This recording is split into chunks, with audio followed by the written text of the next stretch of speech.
my wife and I were sitting on our boat, we're drinking wine. She says, I love you so much, I don't know how I could live without you. And I said to her, I said, is that the wine talking? And she said, no, it's me talking to the wine. Do what you love and the money will follow, which is great. If you love what you do, most people find that when they're in a job or a career or a field that they love, money does follow. But not everyone has that. So finish this sentence. Take this job and, oh, that's good. Most people say shove it. So this is good. I know we're filming. You're like, all right, I'm on film. I'm not going to say anything else. And Tori's sitting right there. But it is, take this job and love it. But most people say shove it. You're lucky.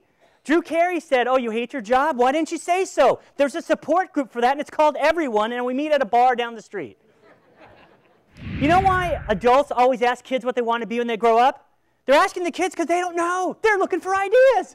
What do you want to be, kid? You know what? That sounds pretty good. I'm going to try that. That's great. Most people have no idea. So those of you who found your true calling, I'm glad. You know, they asked first graders to draw a picture of what you want to be when you grow up, and a girl drew a picture of her mom. So when I grow up, I want to be like my mommy, but I don't know what mommy's doing. There's a stage and a pole, and men are giving her money. I don't know, but she's happy. They want to be paid well, but they also want something from their customers and clients and from their bosses. You know what it is? Respect. People want respect. You know you want it? What you want, baby, I got it. What you need, you know I got it.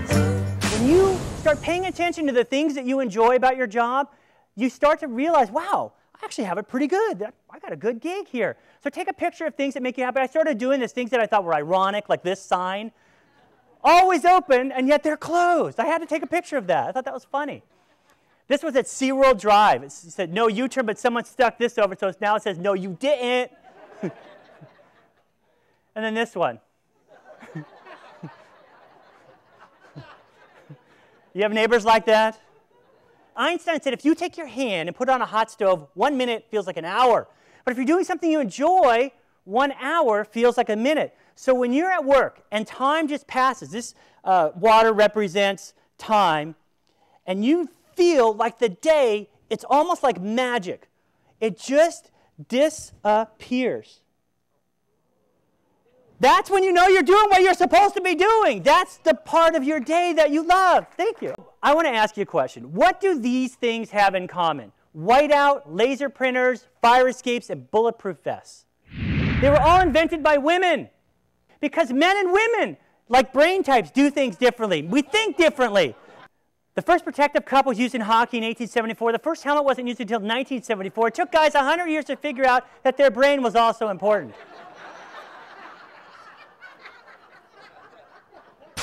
Okay, so focus on being the best you can be. Do whatever it is that you do best more often, and you'll have more success.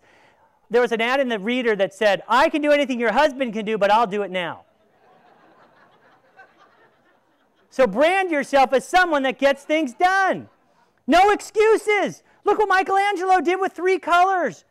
Einstein with 10 digits. Beethoven with only 7 notes. AC/DC, look what they did with 2 notes. Only 2 notes. Do the best you can with what you have. My wife and I went to a party on the way home. I'm like, you know what, let's just check into a hotel and take a nap. So we checked in. We slept for 4 hours. When we went to check out, they gave us the bill. And the guy said, it's $400. I said, $400? We're only here for 4 hours. He said, did you see our Olympic-sized swimming pool? I said, my wife and I didn't use the pool. He said, it was there, and you could have. I said, wait a minute, this is too much. He said, you know, we have an award-winning chef in our restaurant. I said, my wife and I didn't eat in the restaurant. He said, it was there, and you could have. And he went on to say, we have a state-of-the-art convention center. I said, my wife and I didn't use the convention center. He said, it was there, and you could have. So I thought, how can I get this guy to see my perspective? So I gave him $200. He said, no, you owe $400. So I said, well, I'm charging you $200 for sleeping with my wife. He said, I didn't sleep with your wife. I said she was here, and you could have. Changing your greeting can change things. I called up a friend, and this is what their outgoing message said. I'm not available right now. I'm busy making changes in my life. Thanks for calling. Leave a message. If I don't call you back, you are one of those changes. So whatever problems you face, you can solve them with ideas. You know, a lot of people complain about budget cuts and how tough times are. Due to recent budget cuts, the light at the end of the tunnel has been turned off. See? But if you have time to complain, you have time to come up with a solution. So you got to get in touch with your inner genius. Deep down in you, there's a little baby Einstein inside of you.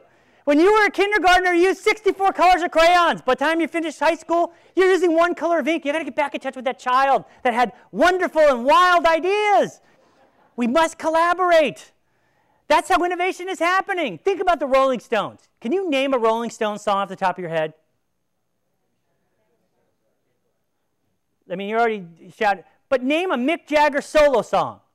Right. Nobody can think of one because they need each other. Keith Richards definitely needs Mick Jagger. And Mick Jagger needs Keith Richards. Starbucks, the idea for the drive-thru came from a customer who submitted it through My Starbucks. The Ritz-Carlton, they huddle before each shift with their manager, and they try and think of ways to do things better. And then at Marriott, the idea to partner with Pizza Hut came from the janitor who said, I throw away a lot of pizza boxes. Why don't we just partner with a pizza company? Great ideas are all around you. Open yourself up to the possibility that customers, your employees, your kids can have great ideas. You know, a high school principal, the janitor came to her and said, you know what, I have a hard time getting the lip prints off the mirrors. The girls are kissing the mirrors. So she brainstormed with a bunch of people, teachers, students, other parents, and other administrators, and they had this idea. They brought the girls into the bathroom, and they said, girls, this is John, the maintenance guy. He has to clean your lip prints. John, show the girls how hard it is. So he took his squeegee, stuck it in the toilet, rubbed it around, and said, every night, this is how I have to clean them off.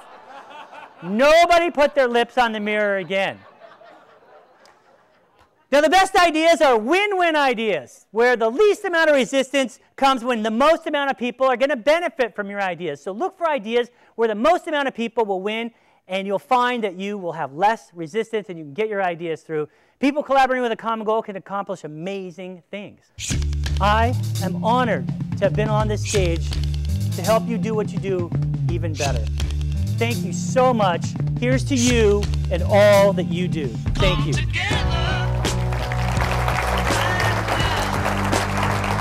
That was incredibly inspirational and enjoyable and clever and so true to what we do every day. Lee, thank you very much for your honesty and everything. It was wonderful.